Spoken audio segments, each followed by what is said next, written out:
దివ్యవాణి ప్రేక్షకులకు సుస్వాగతం.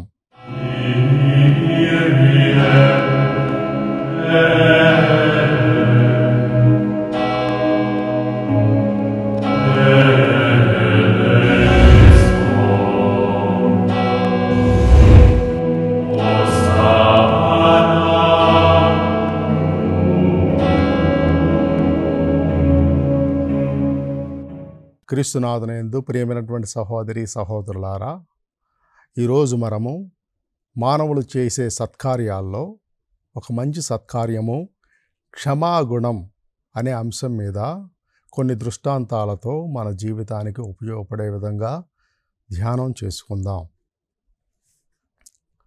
తప్పు చేయడం మానవ నైజం, కానీ క్షమించడం దేవుని నైజం. తోటి జనాన్ని క్షమించాలంటే మానవులమైన మనకు ఎంతో కష్టంగా ఉంటుంది. కనుక భగవంతుడు మనల్ని క్షమించి ఇతరులను కూడా క్షమించాలి అని నేర్పాడు, మనల్ని కోరుతున్నాడు. ఎందుకంటే మనల్ని క్షమించినటువంటి భగవంతుడు మనం కూడా ఇతరులను క్షమించాలి అని కోరుతూ ఉన్నాడు. ఈనాడు తోటి జనాన్ని క్షమించిన వాడు దేవుడు దాదాపుగా దేవుడులాగా ప్రవర్తిస్తాడు.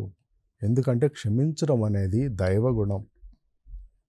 అపరాధుల్ని క్షమించడం అనేది నూతన వేదం, నూతన నిబంధన బోధించినటువంటి గొప్ప సత్యాల్లో ఒకటి. నీ పొరుగువారిని ప్రేమింపుము, అదంతా సామాన్యమే.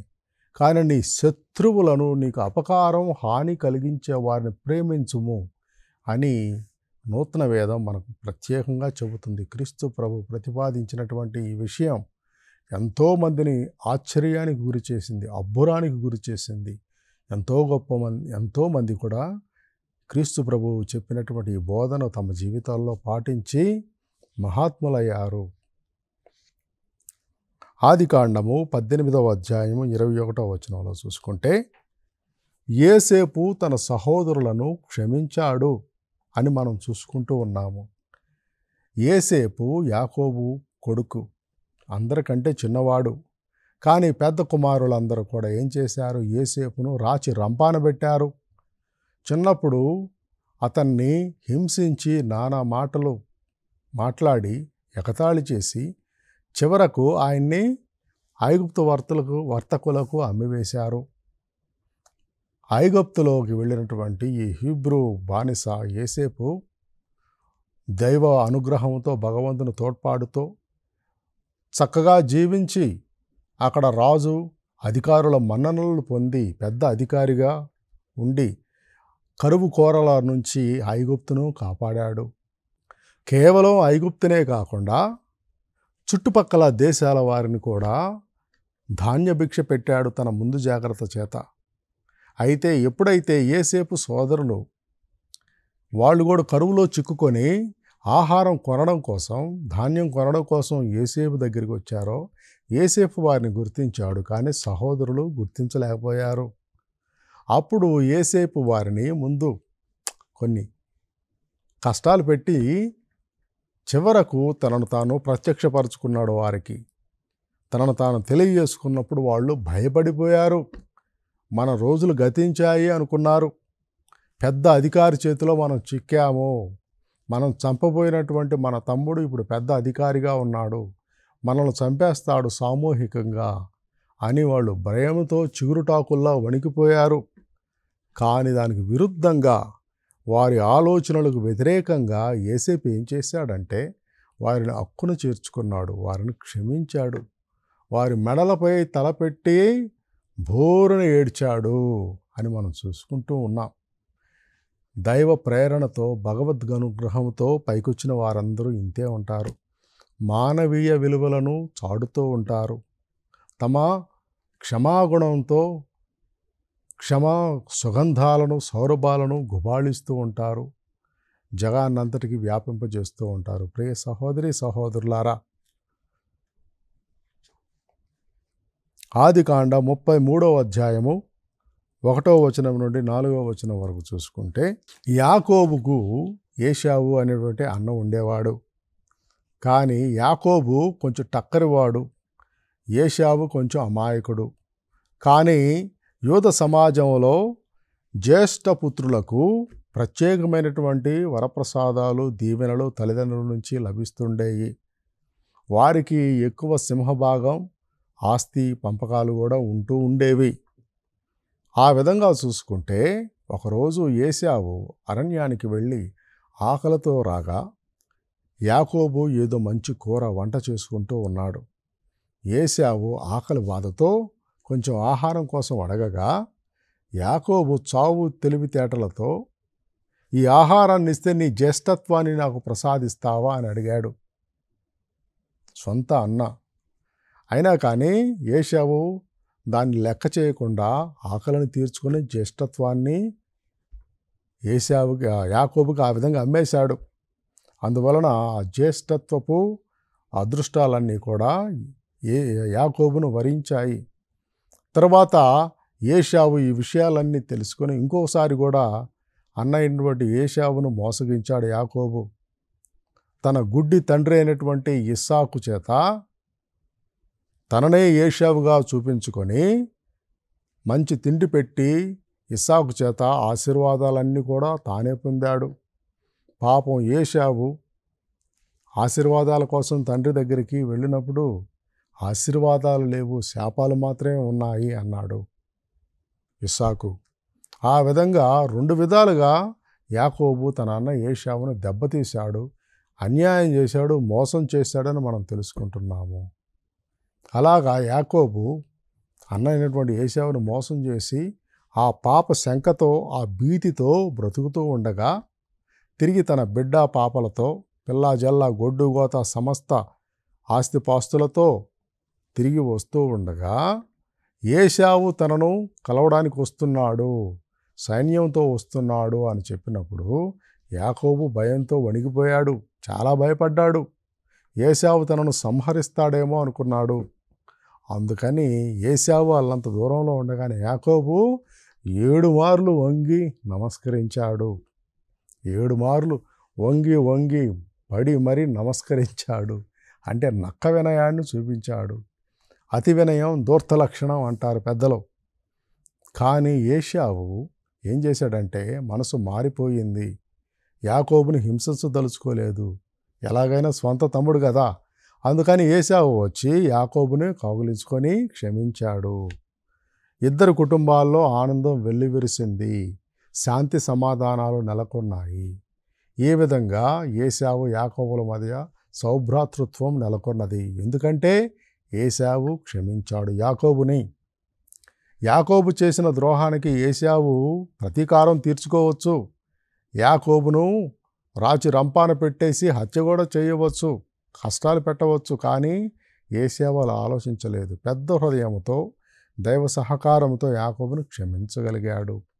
ఈ విధంగా ఒకరికొకరు క్షమ చూపించుకోవడం వల్ల ఎన్నో యుద్ధాలను మనం ఆపవచ్చు, ఎన్నో అరిష్టాలను జరగకుండా ఆపవచ్చు అని మనం ఈ సంఘటన ద్వారా తెలుసుకోవచ్చు. ప్రియమైన సహోదరి సహోదరులారా, ఈ కాలంలో తగాదాలు ఎందుకు వస్తున్నాయి, యుద్ధాలు ఎందుకు వస్తున్నాయి, ఆస్తి నష్టం ఎందుకు సంభవిస్తుంది, కుట్రలు కుతంత్రాలు ఎందుకు ఇలా పెచ్చరిల్లుతున్నాయి? ఎందుకంటే క్షమాగుణం లేకపోవడం వల్ల. పగ తీర్చుకోవడానికి పొందిన దానికంటే ఎక్కువగా 10 రెట్లు ఎక్కువగా పగ తీర్చుకోవాలని జనాలు ఆలోచిస్తూ ఉన్నారు. ఆ విధంగానే ఇప్పుడు ప్రస్తుతం ఉన్నటువంటి మీడియా అదంతా అంతే ఉంది, తీసే సినిమాలు అంతే ఉన్నాయి. వాడు నిన్ను ఒక్క పన్ను రాలగొడితే నువ్వు ఉన్న 32 పళ్ళు రాలగొట్టాలి. అది ఇప్పుడున్నటువంటి తత్వం. ఆ విధంగా కాకుండా క్షమాగుణం చూపాలి అని ప్రభు మనకి ఈ దృష్టాంతాల ద్వారా చెబుతున్నాడు. ఈ కాలంలో సోదరుల మధ్య వ్యాజ్యాలు ఉన్నాయి, కోర్టు కేసులు ఉన్నాయి, ఆస్తి పంపకాల వివాదాలు ఉన్నాయి, అనుబంధాలు ఆప్యాయతలు కరువైనటువంటి నేపథ్యంలో ఈ దృష్టాంతం ఎంతగానో కనువిప్పుగా ఉండాలి మనకు. ఒక సామెత ఉంది, అన్నదమ్ముల పొత్తు చిన్నప్పుడంట, అక్క చెల్లెల పొత్తు పెద్దప్పుడు. అంటే చిన్నప్పుడు అన్నదమ్ములు చాలా ప్రేమగా ఉంటారు, ఒకరినొకరు కాపాడుకుంటారు. ఒకడెవడన్నా వచ్చి కదిలిస్తూ ఉంటే వీడొచ్చి సపోర్ట్కి వెళ్ళి ఇద్దరు కలిసి వాడిని కొడతారు. ఆ విధంగా ప్రేమగా ఆప్యాయంగా ఉంటారు. కానీ పెద్ద అయ్యేసరికి వాళ్ళ మధ్య విభేదాలు పొడసూపుతాయి. ఆస్తి పంపకాల దగ్గర విభేదాలు పొడసూపుతాయి. అది నాకు కావాలంటే ఇది నాకు కావాలంటారు. ఈ విధంగా స్వార్థపరులైపోయి ఒకరి పట్ల ఒకళ్ళ ద్వేషాన్ని పెంచుకుంటారు. కానీ అక్కా చెల్లెళ్ళ పొత్తు చిన్నప్పుడు కాదు, పెద్దప్పుడు. ఎందుకంటే చిన్నప్పుడు అక్కా చెల్లెళ్ళకి మధ్య వైరం ఉంటుంది. వాళ్ళ వస్తువులు ఒకళ్ళ వస్తువులు వాళ్ళు పంచుకోవడానికి అయిష్టత చూపుతారు. ఎప్పుడు తన్నుకుంటారు. ప్రేమ కోసం, తల్లిదండ్రుల ప్రేమ కోసం పాకులాడుతూ ఉంటారు. ఒకళ్ళ మీద ఒకళ్ళు చాడీలు చెప్పుకుంటూ ఉంటారు, ద్వేషిస్తూ ఉంటారు. కానీ వారే పెద్ద అయిన తర్వాత ప్రేమ, ఆప్యాయత, అనుబంధం పెరిగి హృదయం విప్పి మాట్లాడుకుంటారు. చక్కగా మాట్లాడుకొని ఒకరికొకరు ఎంతో తోడు నీడగా ఉండి ప్రేమ కలిగి ఉంటారని మనం తెలుసుకుంటూ ఉంటాం. మత్తయి సువార్త 18వ అధ్యాయం 33వ వచనంలో, కృతజ్ఞత చూపిన క్షమింపబడిన సేవకుడు యజమానిచే క్షమింపబడి తన తోటి సేవకుని క్షమింపనొల్లక శిక్షింపబడ్డాడు. ఇది ఒక శక్తివంతమైన కథ. ప్రియ సహోదరి సహోదరులారా, ఒక యజమానుడు తన సేవకుడిని బాకీ ఎంత ఉందని అడిగినప్పుడు సేవకుడికి చాలా పెద్ద బాకీ ఉంది. ఆ బాకీ చెల్లించాలంటే సేవకుడికి ఉన్న ఆస్తిపాస్తులు సరిపోవు. అంత కుటుంబాన్నంతా తాకట్టు పెట్టినా కానీ ఆ బాకీని చెల్లించలేని పరిస్థితిలో ఆ సేవకుడు ఉన్నాడు. అలాంటప్పుడు ఆ సేవకుడు ఏం చేశాడు? యజమానుడి దగ్గరికి వచ్చి మోకాళ్ళ మీద వంగి శరణు కోరాడు. క్షమించమని ప్రాధేయపడ్డాడు. మరింత గడువు కోసం కోరాడు. అతని పరిస్థితిని చూసి జాలి పడినటువంటి ఆ యజమాని ఏం చేశాడంటే, మరింత గడువుకు మాత్రమే కాదు, నీ యొక్క రుణాన్ని అంతటినీ మాఫీ చేస్తున్నాను అని చెప్పాడు. రుణాన్ని మొత్తాన్ని తీసివేశాడు.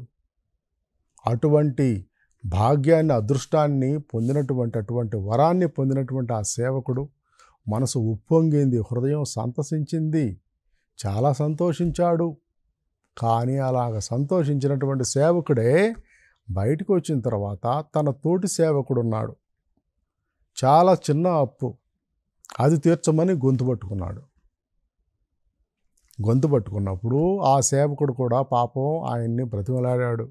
అయ్యా, ప్రస్తుతం నా దగ్గర లేవు డబ్బులు, కొంచెం గడువు ఇవ్వండి, నేను తప్పకుండా తీరుస్తానన్నాడు.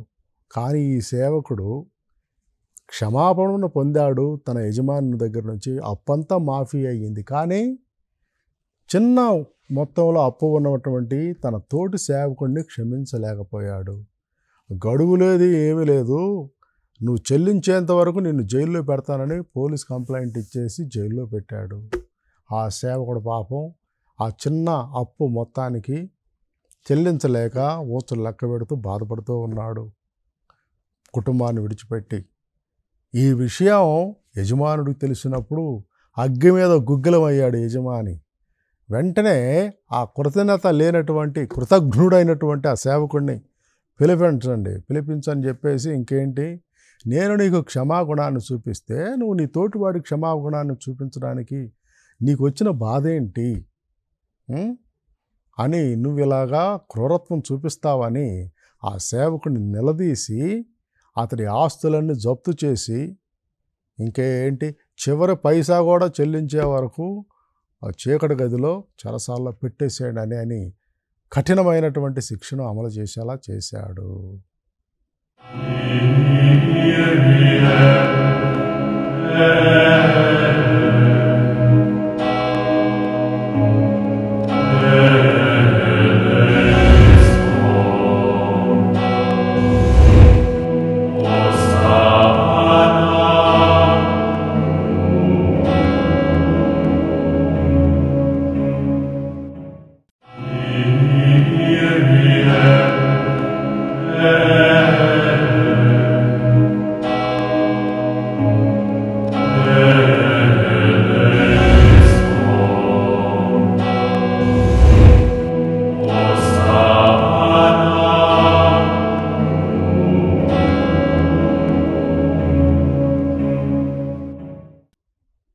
ఇలా ఉంటుంది మన పరిస్థితి కూడా. మనం చేసినటువంటి తప్పులకు, మనం చేసినటువంటి నేరాలకు, ఘోరాలకు భగవంతుడి నుంచి క్షమాపణ కోరుతూ ఉన్నాం. కానీ ఇతరులు మన పట్ల చేస్తున్నటువంటి స్వల్ప విషయాలను మన్నించలేక వాళ్ళ మీద పెద్ద పెద్ద అబండాలు చేస్తాం. వాళ్ళు చేసిన చిన్న తప్పులను భూతద్దంలో చూపిస్తాం. వారి పేరు ప్రతిష్టలను మంటగలుపుతాం. వాళ్ళ గురించి అవాకులు చవాకులు పేలతాం. ఏమిటిది? మనమంతా కూడా ఆ క్షమాపణను పొంది తోటి సేవకుడిని క్షమింపని సేవకుడిలాగా ఉన్నాము. ఈ నిజం మనకు తెలియాలి. తెలిసినప్పుడు మనం పశ్చాత్తాపపడి మన హృదయంలో కృతజ్ఞతాభావం ఉప్పొంగిపోయి ఇతరులను కూడా క్షమించడానికి మనం ప్రయత్నించాలి. ప్రియ సహోదరి సహోదరులారా, మనం చెప్పే పరలోక జపంలో కూడా ఈ లైన్ ఉంది కదా, మా యొద్ద అప్పబడిన వారిని మేము మన్నించినట్లు మా అప్పులను మీరు మన్నించండి అని దేవుడికి ఒక కండిషను, షరతు కూడా పెడుతున్నాము. మేము ఇతరులను ఎలా మన్నిస్తామో అలానే మన్నించండి అని దేవుడు అడగవచ్చు మనల్ని. మరి అలా చెప్పావు, ఆ షరతుకు నేను ఒప్పుకున్నాను, నువ్వు ఇతరులను మన్నించలేదు కాబట్టి నేను నిన్ను మన్నించను పో అంటే మనకైతే ఏం కావాలి? నరకం పాలు కావాల్సిందే కదా. ఇంత బతికి ఇంటెనకు చచ్చినట్లు ఇంత విశ్వాస జీవితం జీవించి ఇంత క్రైస్తవ కఠోర నియమాలతో మనం జీవించి ఇతరులను క్షమించకుండా నరకానికి వెళితే అదంతా దౌర్భాగ్యం. ఒక్కసారి మనం ఆలోచించాలి. ఇప్పుడు కొన్ని సామెతలు ఉన్నాయి. అత్త పగలగొట్టిన కుండ అడుగోటి కుండ, కోడలు పగలగొట్టిన కుండ మాత్రం కొత్త కుండ. అత్త పగలగొట్టిన కుండ అంటే అడుగోటి కుండ అంటే అది పనికిరాంది. అంటే ఆవిడ పగలగొట్టిన కుండకి పెద్ద ఆవిడని తప్పు పట్టనక్కర్లేదు. కానీ కోడలు పగలగొట్టిన కుండ కొత్త కుండ, అందువల్ల కోడలది తప్పు. ఏ విధంగా మన తప్పులను తక్కువగా చేసుకొని ఇతరుల తప్పులను భూతద్దంలో పెద్దదిగా చేస్తాము. ఒక అత్తగారు చెప్పారంట తోటి పక్కింటి ఆవిడతో కబుర్లు చెబుతూ, చూడండి మా కొత్త కోడల పిల్ల ఎవరైనా 20 ఇడ్లీలు ఒకేసారి తింటారా? మా కోడలు 20 ఇడ్లీలు తింటుంది, నేను తినేది 19 ఇడ్లీలే అని చెబుతూ ఉందంట. అంటే 19 ఇడ్లీలు తినడా ఈవిడ యొక్క గొప్పతనం అంత గొప్పదేం కాదు. 20 ఇడ్లీలు తిన్నందుకు కోడల పిల్లను తప్పుపడుతుంది. ప్రియ సహోదరి సహోదరులారా, లూకాసు వార్త 7వ అధ్యాయము 47వ వచనంలో చూసుకుంటే సీమోను ఇంటిలో విందు మనం చూస్తూ ఉన్నాము. సీమోను ఒక పరిసయ్యుడు, ధనవంతుడు. ఆయన ఇంటిలో యేసుప్రభుకు విందు ఏర్పాటు చేశాడు. యేసుప్రభువు ధనవంతులనే లేదు, పేదలని లేదు, ఎవరు విందుకు ఆహ్వానిస్తే అక్కడికి వెళ్తాడు. ఆ విషయాన్ని మనం గుర్తుపెట్టుకోవాలి. కేవలం పేదల పక్షపాతి అయినా కానీ పేదల విందుకే కాదు, ధనవంతులను కూడా ఆదరించాడు ప్రభువుకి అందరూ సమానమే. ఆ సీమోను ఇంటిలో విందు జరుగుతున్నప్పుడు ఒక స్త్రీ వచ్చి పెద్ద మంచి ఖరీదైనటువంటి సుగంధ ద్రవ్య సీసాను పగలగొట్టి ఆ సుగంధ ద్రవ్యాన్ని ప్రభువు కాళ్ళ మీద రాసి తన జుట్టుతో తుడుస్తూ ఏడుస్తూ కన్నీళ్లతో తుడుస్తూ ముద్దాడుతూ ఉంది. అది చూసిన వాళ్ళు కన్నుబొమ్మలు ఎగరేశారు.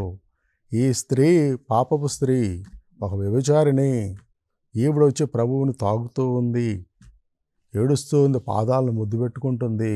ఈవిడ పాపాత్మురాలని ప్రభువుకు తెలియదా అన్నట్టుగా వాళ్ళు అడక్కపోయినా వాళ్ళ మనసుల్ని చదివినటువంటి ప్రభువు ఏమన్నాడంటే,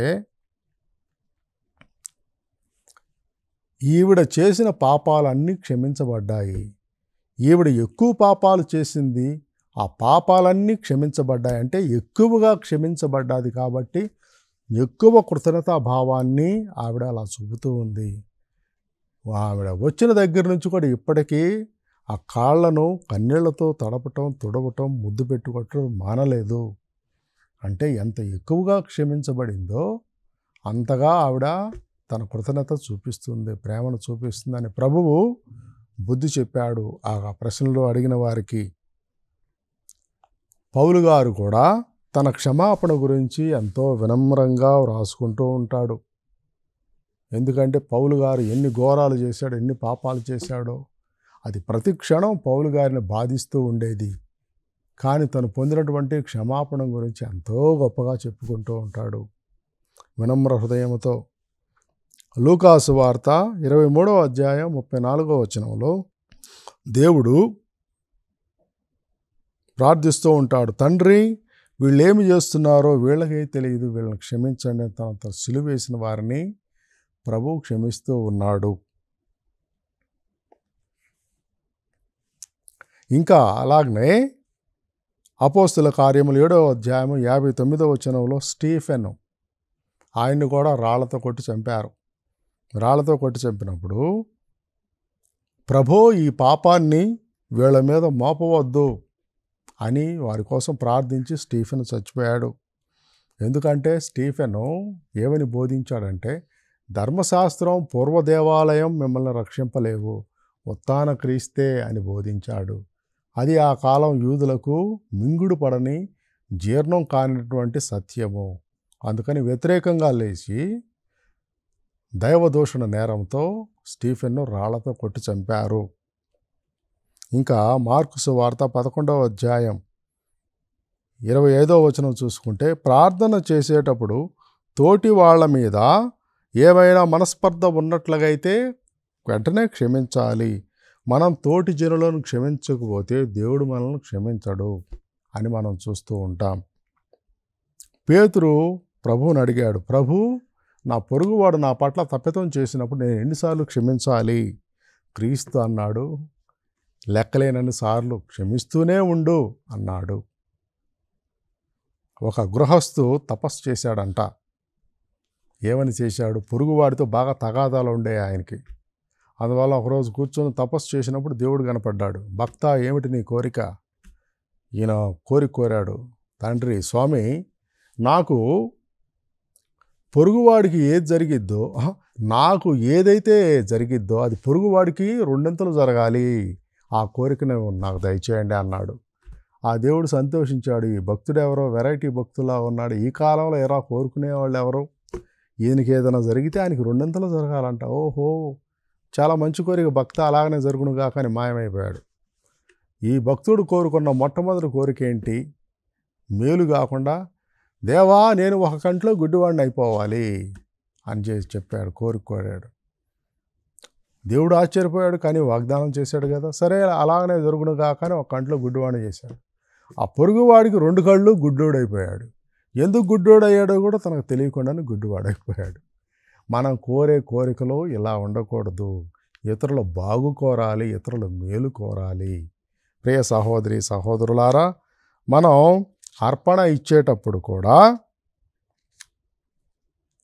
ఎవరన్నా నేను క్షమించకుండా ఉన్నానని చెబితే అర్పణను అక్కడ పెట్టేసి వెళ్ళి క్షమాపణ ఇచ్చి క్షమించి తిరిగి వచ్చి అర్పణ చెయ్యి అంటే క్షమాగుణం యొక్క ఔన్నత్యం గురించి ప్రభు అంత గొప్పగా చెప్పాడు. ప్రియ సహోదరి సహోదరులారా, ఈ కాలంలో శత్రువుల్ని క్షమించిన వాళ్ళు ఎంతోమంది ఉన్నారు.